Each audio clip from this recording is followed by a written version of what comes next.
আজকে আমরা পড়ব পার্ট 8-এর চিল ও বিড়াল। এটির লেখক হলো হালিমা খাতুন। আমি নোমান আজকে তোমাদের সাথে চিল ও বিড়ালের একেবারে খুঁটিনাটি সকল বিষয় নিয়ে আলোচনা করব। ধারাবাহিকভাবে দেখতে থাকো। আমরা পুরো গল্পটি সুন্দর করে পড়ব, সাথে অনুশীলন সমাধানটিও করব। এক গাছে ছিল এক চিলের বাসা। তাহলে এখানে আমরা একটা গাছ দেখছি, সেখানে একটা চিল পাখির বাসাও দেখছি, সেখানে কিছু ছানাও আছে। কয়টা? একটা, দুইটা, তিনটা ছানা আছে। উপরে একটা বিড়াল। আমরা গল্পটা একটু পড়ে নিই।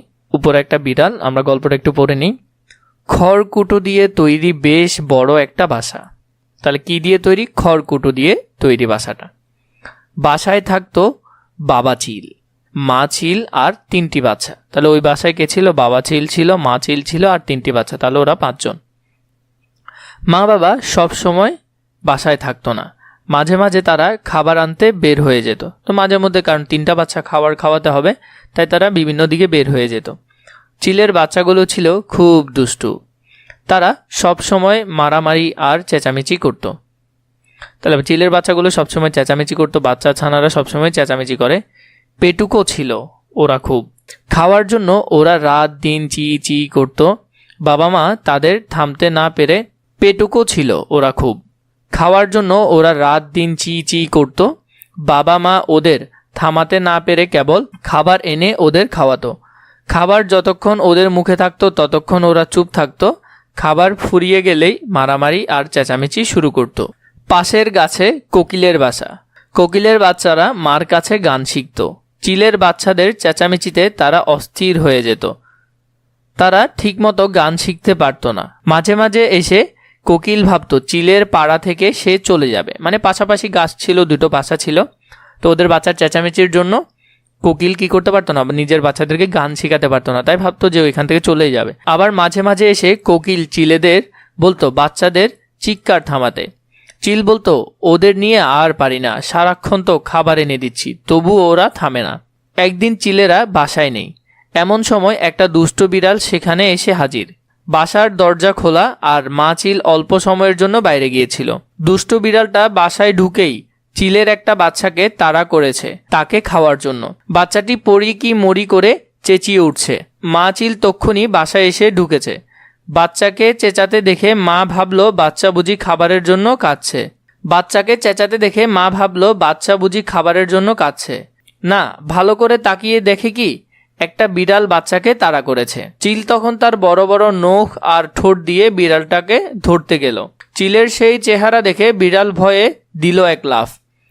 চিলের বাসার নিচে ছিল একটা পুকুর। বিড়াল গিয়ে পড়ল সেই পুকুরের মধ্যে। পুকুরের পাড়ে গিয়ে পানি কাদা খেয়ে বিড়াল ঢোল হয়ে গেল। মানে একেবারে পানিতে পড়লো তো অনেক বেশি পানি খেয়ে ফেলছে। ওর গাটা সব ভিজে চুপসে গেল। ও তখন সত্যি একটা ভিজে বিড়াল হয়ে গেল। চিলের বাচ্চারা আবার চি চি করতে শুরু করলো। চিল তখন আবার খাবার খুঁজতে বের হলো।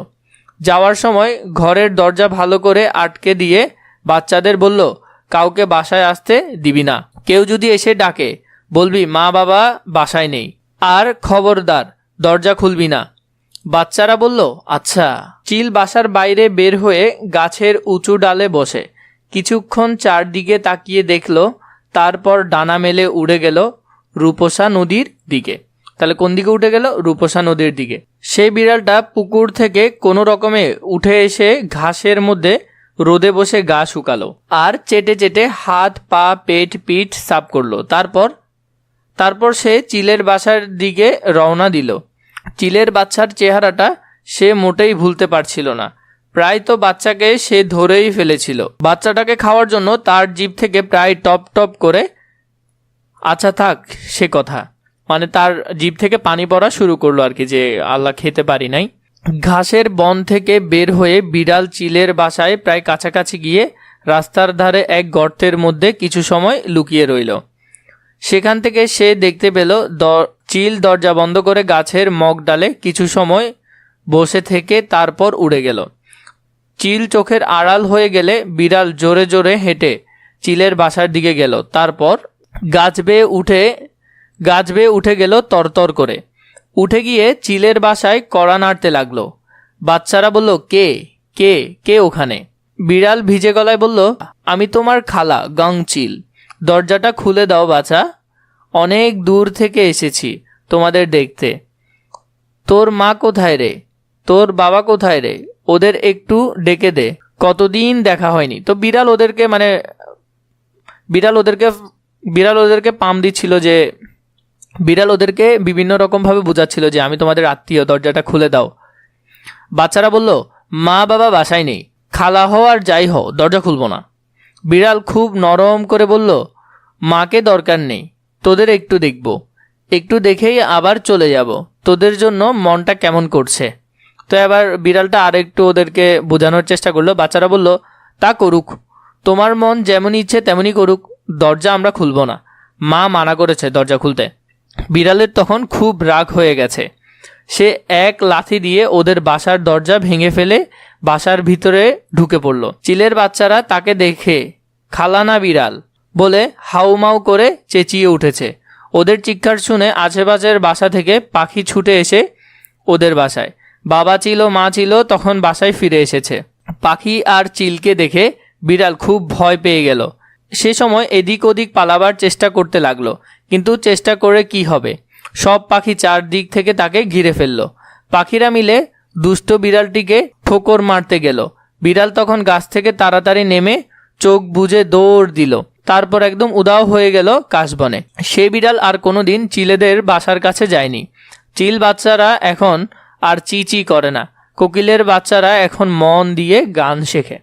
এই গল্পটা মূলত বিড়াল আর পাখিদেরকে নিয়ে না। এই গল্পটা হলো, তোমরা যারা ছোট বাচ্চারা আছো, তোমরা অপরিচিত কারোর জন্য দরজা খুলবে না, বারবার জিজ্ঞেস করবে। পরিচিত হলেও বাবা মারা বাসায় না থাকলে তোমরা দরজা খোলার চেষ্টা করবে না। অর্থ জেনে নিই। অস্থির মানে স্থির নয়, বিরক্ত, তর তর করে, স্বচ্ছন্দে বা দ্রুত গতিতে। পড়ি কি মরি, অত্যন্ত ব্যস্ততার সাথে।